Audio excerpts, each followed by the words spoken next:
Hi everyone, welcome to our last or our video for this week. It's week 9, and this will most likely be my last lecture video, right? Um, because I think for next week, which is week 10, right, the last week of formal classes before finals week, right? Um, I think it might be helpful if I just, instead of doing a video next week, I will add more more time for office hours, right? Usually, what I do towards the end of the quarter is I usually send out um, an Excel sheet of times that I'm available, right? And then you can kind of um, you can just put your name on whatever times you want to meet, and they will usually be 15 to 20-minute meetings, right? And then you can just put your time on whatever day, or put your name on whatever time that I give out, and yeah, and you can kind of it'll be kind of like a quick office hours where you can just run ideas past me or ask questions about things, right? But I'll email you later on, maybe later this week or early next week with with details on how that will work, right? So yeah, so kind of additional office hours, so you can get if you're lacking on office hours points or lacking on participation points, right? You can get points through these office hours, right? Um, and so the last paper, right? So there's no final exam for our class. The only thing that you need for the finals is the final paper, right? Which is analyzing stories. All right, so analyzing stories, right? This is our last essay, and I think this might be the most important essay for you. Um, Although they're all important, but this essay, right, is important for you to understand, because in your next English class 1C, you will be doing nothing but analyzing stories, right? It will be just mostly analyzing stories. So it'll be really important for you to understand this essay and familiarize yourself with this essay, because um, yeah, that will prepare you for your next English class, right?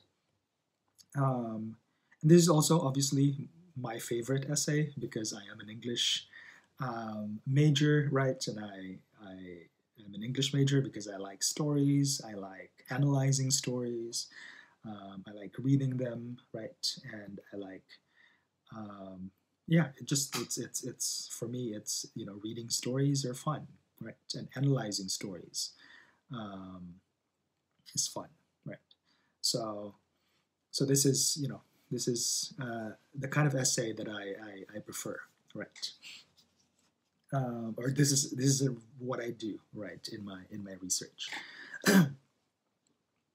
All right, so let's turn to page 375 of your St. Martin's Guide, and let's just read the first paragraph, the opening paragraph of the chapter, right, to kind of understand what the chapter is about. So, stories have a special place in most cultures. They can lead us to look at others with sensitivity and, for a brief time, to see the world through another person's eyes. They can also lead us to see ourselves differently, to gain insight into our innermost feelings and thoughts. Although writing about stories is an important academic kind of discourse, many people who are not in school enjoy discussing stories and writing about how a story resonates in their lives.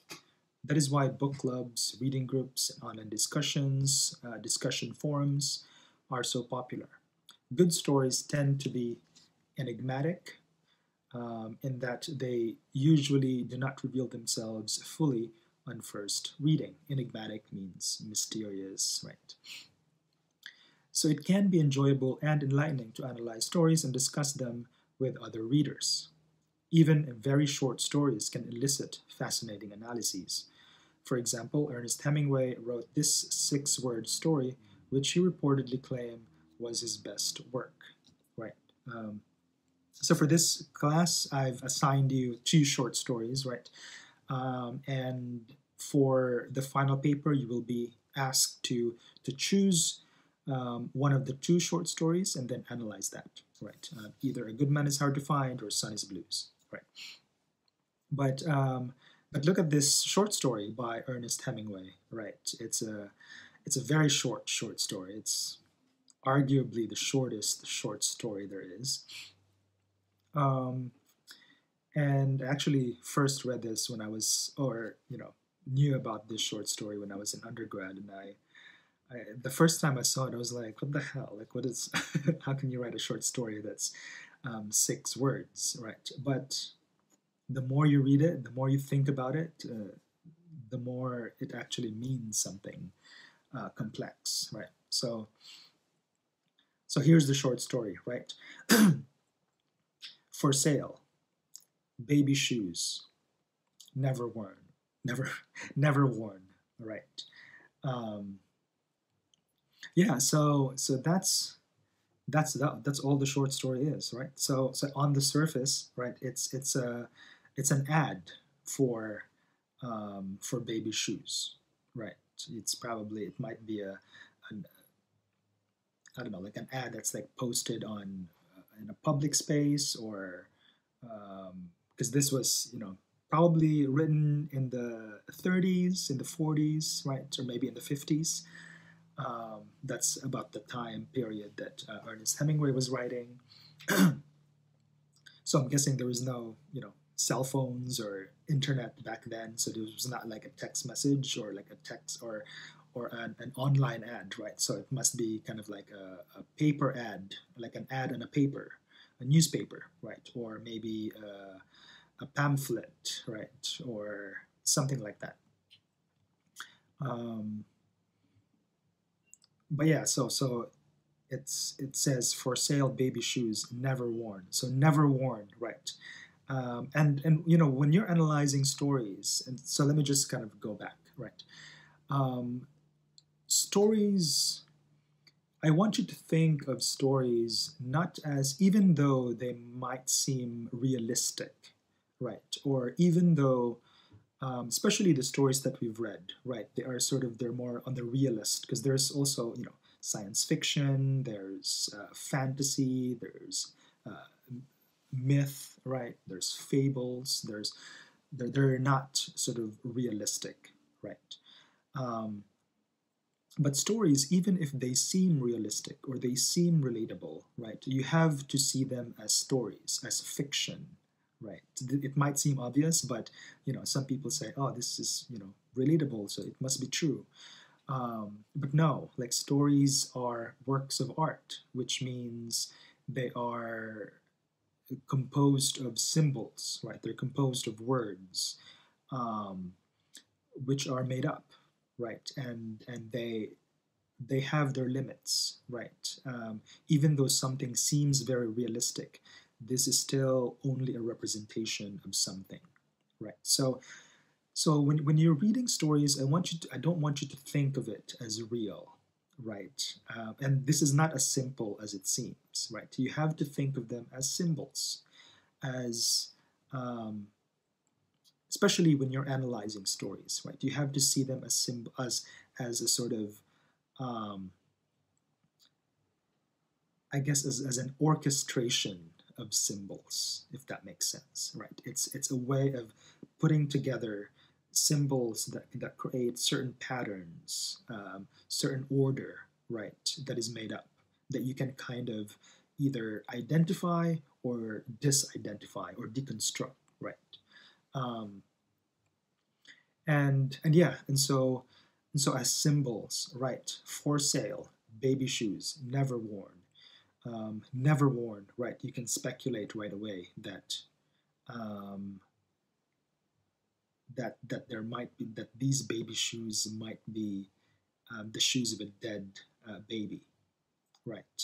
A baby that has miscarried or that that died right after childbirth, right? That's why they're never worn, right? That might be one speculation, right? So that makes this sort of um, story very tragic, right? It seems very simple, but it's also tragedy, right? Is a very important part of any good story for some reason, right? So yeah, so that makes it very tragic, um, but also for sale, right? You can, on the one hand, you can kind of speculate that that might mean, that whoever is selling these never worn shoes, right, is moving on with their lives, right? That might be a more hopeful sort of way of reading it. There's a moving on sort of aspect to this, right? That they've sort of accepted the loss and the tragedy, and now they're moving on and they're selling the shoes, right? Instead of keeping them, right, and sort of keeping the pain, they're sort of giving it away or selling it. But you could also think this is, middle 20th century America, the rise of capitalism, the rise of sort of commodity culture, right? And if you read this in a Marxist way, right, it's sort of, you can think about this in a materialist way, in which we live in a culture where everything, is consumable, right, and everything is commodity, right, and that sort of juxtaposition, right, between commodity culture and the tragedy of a loss, right, they're very deeply connected.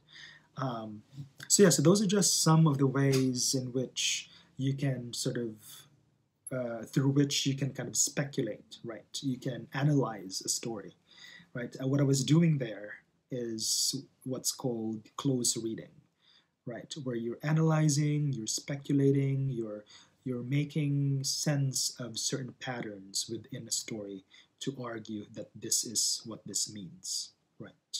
Which is not to say that that's the only meaning. Anyone can have their own sort of interpretation, right? But but what we do is sort of speculate through close reading and analysis, right? But your analysis has to make sense too. It has to be sort of you have to back it up, right? You can't just like make things up that's like, too far out, right? I mean, you can, but, you have to be convincing, right? There has to be some reason, some evidence, right? And we can talk about that later. All right, now I'm on page 378, right? And let's look at, here it says analyzing essays that analyze stories, right? So let's read determine the writer's purpose and audience, right? So the writer's main purpose may be to illuminate the story, change or expand the way readers understand the story, or impress readers with the writer's insight and close reading, right? The writer wants readers to react by thinking about the story in greater depth, accepting the writer's interpretation, and learning something about the story that they hadn't known or expected, right? So analyzing a story really just means that you have to, because every time we read a story, we're analyzing a story, right? We're trying to understand. We're not only trying to understand what's going on the surface, right? But we're trying to analyze, like, what is the author doing, right? What kind of moral tale, if there is any, right, are they telling, right? Or why do I care about this story? Why should I care? Why should people read it, right? So we're always analyzing stories as we read, but when you in our essays, right, or in your essay, you have to give us more than what's on the surface, Right. That's why it's close. It's called close reading because you have to read very closely. You have to kind of go underneath the surface, right? And give us um, sort of deeper analysis than what the typical reader might sort of um, think of the story, right? So it's your job to to go a little deeper. Um, right. So as for the basic features, right, it will be the same kind of structure as the last two essays, right? It will be slightly longer. It's 1,400 words instead of 1,200. But the structure, I will be looking for the same structure, right? So introduction, thesis will be the last sentence of the introduction.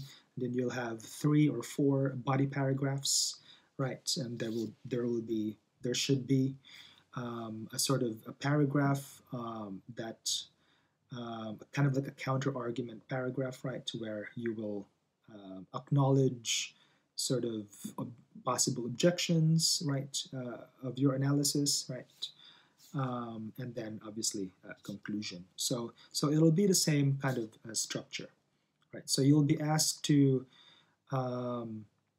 in the introduction, right, you should sort of contextualize an issue, right? So you should identify an issue, and an issue can be as broad as religion, right?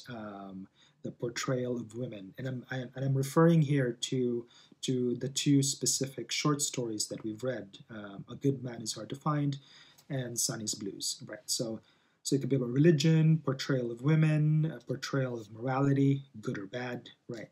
Good and bad. The mother and son relationship, right? In "A Good Man Is Hard to Find." It could be about brotherhood, right? In "Sonny's Blues." Blackness in America, right? The African American experience in America. Jazz, right? Music, drug addiction, autobiographical sort of issue, right? Is "Sonny's Blues" about James Baldwin, right? So these are the kinds of issues, and I will send you this in my notes so you can kind of see this. So these are the kinds of issues that you should just only pick one. Pick one of these issues, right? That you see in the short stories, right? And once you've identified these issues, right, or once you've identified your issue, right, you will then in your thesis connect that to the story, right? And what is the story doing in terms of that issue, right? And that will be your thesis, right? So an example of this, and this will also be in my notes. So for my examples, my examples are free for you to use, right? You can kind of tweak them a little bit, but they are there for you to use, right? Even if you're all doing the same thesis, you're copying my sample thesis. I'm not worried about that because you will still end up with very different papers, right? So I'm not worried that you're just copying my thesis. These are here for you to use. Yeah, so an example, right, of a thesis, and these are just kind of simplistic thesis, right? You can kind of complicate them if you want. "A Good Man Is Hard to Find" is a moral tale that complicates traditional notions or ideas of good and bad, right? So that's one possible thesis. "A Good Man Is Hard to Find" uses religious symbolisms to highlight the limits of religious fanaticism, extremism, or hypocrisy, right?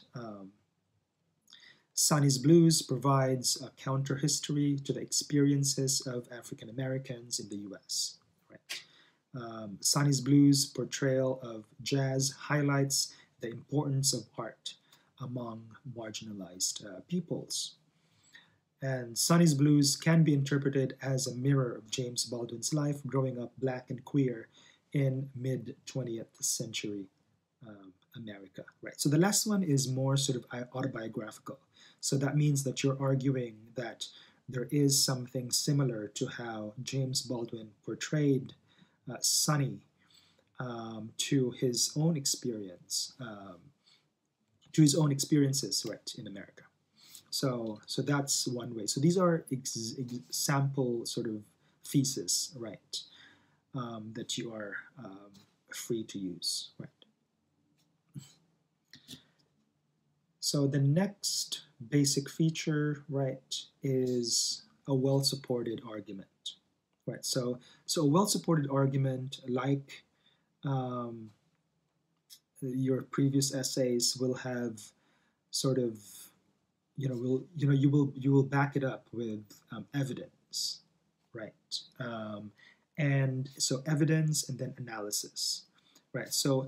So for this specific paper, you are not required to use outside sources. Actually, I encourage you not to use outside sources. I want you to really focus on the story and analyzing the story. So what that means is that, for your previous papers, you had to use outside sources and then you quote the outside sources. For this, your evidence will be the story, will be from the story, right? So you will be quoting from the short story, right?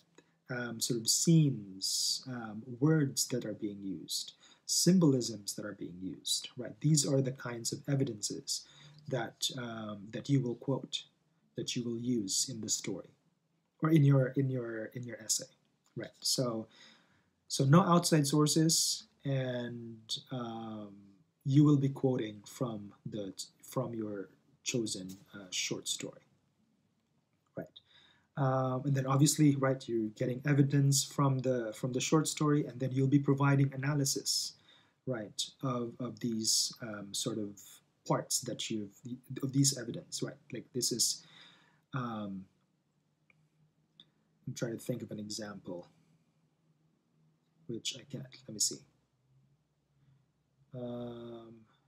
So Goodman is a moral tale that complicates original ideas of good and bad, right? So let's, for example, right, a good man, the thesis, right? A good man is a good man is hard to find is a moral tale that complicates traditional notions or ideas of good and bad, right? So it complicates ideas of good and bad because, for example, the mother, right, is a very good religious follower, right? So he follows every sort of everything that she's supposed to do as a lady and as a religious person, right? But obviously she's not good, right? She's not portrayed as good. She's a hypocrite. She's sort of careless. She doesn't really care about, other people or people other than herself. It seems she's a liar, right? So there is a way that the ideas of good and bad is kind of blurred, right? And then also the misfit, right, is he's bad, he's a killer, but then there's also a sense that we kind of feel for him because his experience, right, the way that institutions have treated him, seem to also suggest that he's a victim, right? He's a victim of institutional or bureaucratic sort of evil, right? And so it's kind of it's right. It's complicating, right? What bad is and what good is, right? That it's not that simple. So these are examples, right, of evidence that you can use, and then you can just analyze, provide analysis of these sort of scenes, right? So that will be your focus, right? And so it really helps for you to reread the story before you can read it a couple of times before you can really analyze it, because only the second or third or fourth time that you read the short story that you can kind of see these sort of like subtle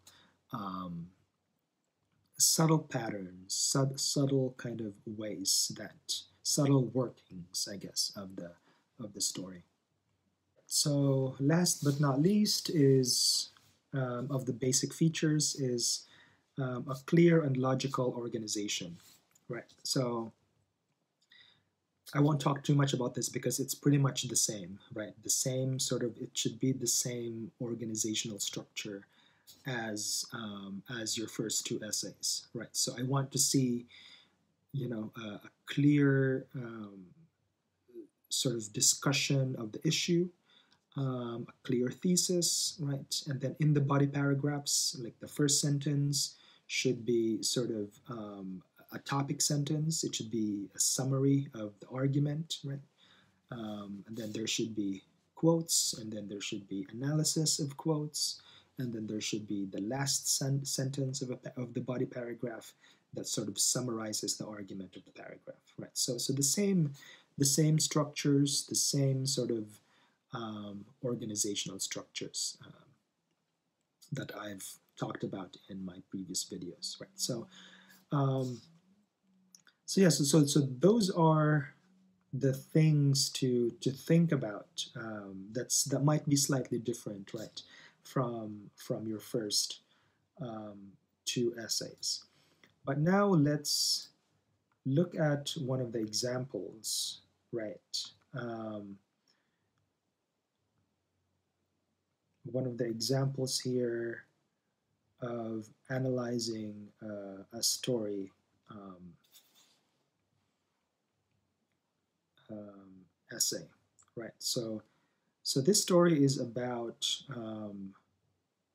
the short story by William Carlos Williams, which is called The Use of Force, right? And there is a copy of this short story, I'm pretty sure, at the end of this, somewhere in the book, or maybe at the end of this chapter.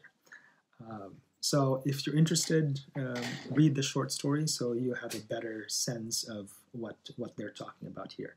But yeah, I'm just going to jump right into the first paragraph. The Hippocratic Oath binds doctors to practice ethically and, above all, to do no harm, right? The doctor narrating William Carlos Williams' short story, The Use of Force, comes dangerously close to breaking that oath, yet ironically is able to justify his actions by invoking his professional image and the pretense of preserving his patient's well-being. So notice here that they are, in the second sentence, they wrote the name of the author, and the complete name of the author, and the complete name of the short story, right? So that's something that I want to see, right? Because in the somewhere in the introduction, you have to mention the full name of the author and the full name of the short story, just so whoever's reading your story, will know what you're talking about, what story you're talking about, right? So it's important to include that, right, in the introduction, somewhere in the introduction. It could be in the thesis, it could be in the first sentence, somewhere in the introduction. I want to see full name of the author and full name of the short story's title. Right. So that means that if you've already, especially like A Good Man is Hard to Find, that's a very long title, right? So you have to mention it, the full title, in the first time you mention it. But the second time you mention the title, you can just say a good man, right? You can just shorten it because it will take so much space, right? If you keep referring to it as A Good Man is Hard to Find, right? So the next time you mention it, just say The Good Man, right? Or A Good Man. Sunny's Blues is fine because it's a short title anyway. So, right. So as an account of a professional doing harm under the pretense of healing, the story uncovers how a doctor can take advantage of the intimate nature of his work and his professional status to overstep common forms of conduct. to the extent that his actions actually hurt rather than help a patient.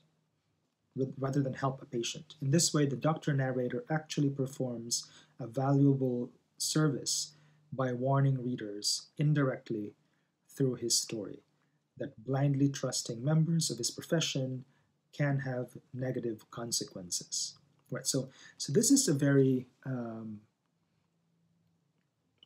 complex thesis. Right. My examples are kind of simple. Right. So try to tweak it as much as you can. But so the issue here, right, is the is has something to do with ethics, right? And that's made clear in the first sentence, right? The Hippocratic Oath binds doctors to practice ethically, right? And above all, do no harm. So the issue is about ethics and being a doctor, and what are the ethics of um, curing patients, of helping patients, right, as a doctor.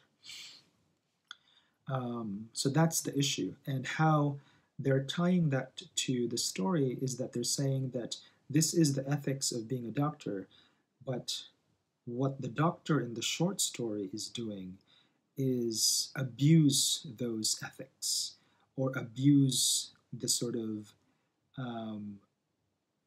the power, right, that the doctor has.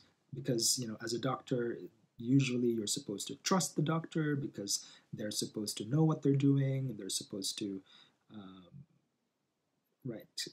do what's best for their patients, and this and that, right? So they have a certain kind of power in terms of their position, right?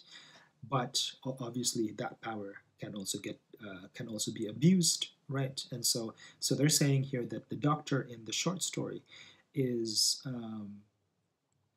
abusing that power, right, and is actually acting unethically, right? But not only that, right? They're saying here, so in this way, the doctor narrator, right? So the doctor is also the narrator of the story, right? That's why they refer to it as the doctor narrator. The doctor narrator actually performs a valuable service by warning readers indirectly through this story that blindly trusting. So they're saying that the doctor character, right, is unethical, right? But there is also the voice of the doctor who is the narrator, right? And so what this essay is arguing is that there are two ways that the doctor and then the doctor narrator is operating in the story. One is being in the story where the doctor is portrayed as unethical, but the doctor as a narrator is acting ethically, in that it is trying to teach the reader that that this is what a bad doctor looks like, right? So it's a warning for the reader, right? So that's an interesting reading, right? Because they're discussing the different voices of the characters, right, as being good and bad, right? And so that is the sort of the argument, right? All right, so second paragraph. In the way the story and its characters introduce us to the narrator, we see how people automatically grant a doctor's status and privilege based on his profession alone, creating an odd sort of intimacy that is uncommon in ordinary social relations, right? So there is a sort of built-in trust between doctors and patients, because because to become a doctor, you have to go through a lot of things, right? Stuff like that. So somehow there is a built-in trust. At the story's beginning, the narrator identifies the family he visits as new patients and he establishes that they are virtual strangers to him, right? All he had was the name Olson, right? So notice here, right, that he's not analyzing yet. He's just sort of summarizing a scene, right? And while he is summarizing, um, he is also quoting, right? So that's a good way to do a summary, is to also incorporate quotations, right? Um, After the mother confirms that he is the doctor, however, she immediately invites him into the most intimate part of her home, the kitchen, where her husband and sick daughter are waiting. Right. So there. This is just summary, right, of what's happening, and this is also important, right, for you. For your paper, obviously you can't talk about everything in the story, even if there are short stories. There's too much to talk about, and so you just want to pick two, three, or four scenes, right, and then focus on those scenes, right, and instead of talking about everything, right. So here they're focusing on that on in one specific scene, right. Um, Later, the mother reassures the child that the doctor is a nice man and won't hurt you, though she can base those assertions only on what little she knows of him, his occupation. Right. So setting up, right, um, how we immediately trust the doctor just because they are a doctor. Right. At the same time, the narrator senses that the family is very nervous, eyeing me up and down distrustfully. Right. The parents' eagerness in offering their home and hospitality, coupled with the betrayal of their nervousness, hints at the dubious nature of the intimacy between a doctor and his patient. Right. And so they're saying that, but it's not just pure respect, right? Yeah, like the usually people trust doctors, right? Because they are supposed to have gone to school and did their training and done all these things, right, to earn respect, right. But there are still strangers, right, and some doctors are also psychos, right. um, and so people have um, also that feeling of distrust because they are still, after all, just strangers, right. So they're saying here that there's always this sort of um, back and forth, right, between people, of whether trusting or not trusting doctors, right. Um, and although the doctor's profession gives him privilege to overstep certain boundaries, the basis of real trust is lacking, thus casting the doctor-patient relationship as something strange and artificial. Right. So what he's basically, or what the author, right, is basically saying here is that there is, even though it might seem that people immediately respect doctors, there is also that sort of um, initial distrust and initial caution that people usually have with doctors, right? Because they are after all still human, right? And so it is then that will then be the point of departure for the um, for the analysis of the story, wherein they will talk about why we should distrust doctors, because this is exactly why we should distrust them, right?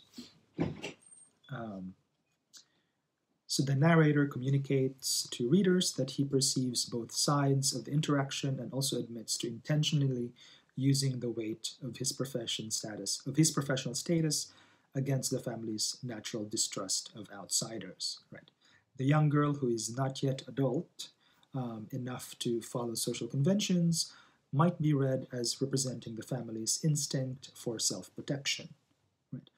In the face of the child's resistance, the narrator smiled in his best professional manner, trying to invoke the special form of trust that doctors typically assume, right? So notice too how they're only including page numbers here. So for your paper, all you have to do for the in-text citation, since you don't have other sources, right? You can just put the page numbers. The phrase professional manner shows that the narrator acknowledges he is using the power of his occupation, while also admitting that his reassuring smile is only part of his professional performance. Right. So this is the beginning of a close reading. Right. So they're taking the phrase professional manner, right, and they're saying that professional manner, on the one hand, sort of signifies how a doctor has to be professional, right, and how a doctor has to be sort of act a certain way, right. But then the other side of that is performance, right? They're performing, and so that means that you can't really trust them because they are just acting, right? So that's another way of reading the professional manner as something that can be a source of distrust, right? Because they are just acting, right? So that's an example of a close reading where you're giving something multiple interpretation, right? It could be just a word or two words, right, or a sentence, and you're giving it a deeper analysis than what might be initially sort of what might it mean on the surface, right? As the doctors struggle to examine the little girl's throat becomes more heated, he repeatedly brings up his expert concern to justify his rough actions. He tells readers, I had to do it for her own protection. Later, he reminds readers and himself that I have seen at least 2 children lying dead in bed of neglect in such cases, and feel that I must get a diagnosis now or never. Right. He also notes that others must be protected against the sick child before him. The narrator repeatedly brings up his duty as a doctor and the privilege that comes with it to defend his use of force. Yet at other points, he admits to having grown furious, to being unable to hold down, and to have got beyond reason, right, in acknowledging the loss of his capacity for reason and self control. He essentially admits that his professional manner and attempts to be gentle in getting the girl to follow his commands are empty artifice. When these attempts fail, emotion alone drives his actions. In effect, he uses the medical art as a pretense to justify otherwise unacceptable interventions. Right. So it's not clear, right, what the doctor did yet, but it sounds like he did something, right? He did something bad. He did something forceful to the patient, right? And then he justified that by saying that that's just his job, right? But then actually, there is reason to believe in the story that he has a bad temper, right? Because of the phrases like grown furious, right? Or got beyond reason, right? Or not being able to hold himself down, right? So they're using sort of evidence, right, from how he's described himself as a way to say that this doctor actually has an anger management issue, right? And he's justifying that violence with the fact that he is a doctor and that's just his job to hurt people, right? So that's this is I won't go through the whole paper because that's too much, but this is just a good example, right, of how sort of you use words, phrases, sentences, evidence, right, from the story, and put them together as patterns, right? Because in the story, it's not really sort of saying that, oh, the doctor has a anger management issue, right? You have to sort of make that assumption, but then you have to back it up with evidence that he is in fact has anger management issues, right? And here's why, right? So make sure you read the whole short story and the other sample essay too, and pay attention to what they're doing. Pay attention to how they're quoting. Pay attention to how they're analyzing the story, the quotations, and pay attention to how they are, connecting their arguments, right? Because that's really important. Um, but yeah, I think that's it for this lecture, and I will be in touch this weekend to give you your prompt and um, to give you your prompt for your final essay and to give you the spreadsheet for possible office hours next week. Right, bye.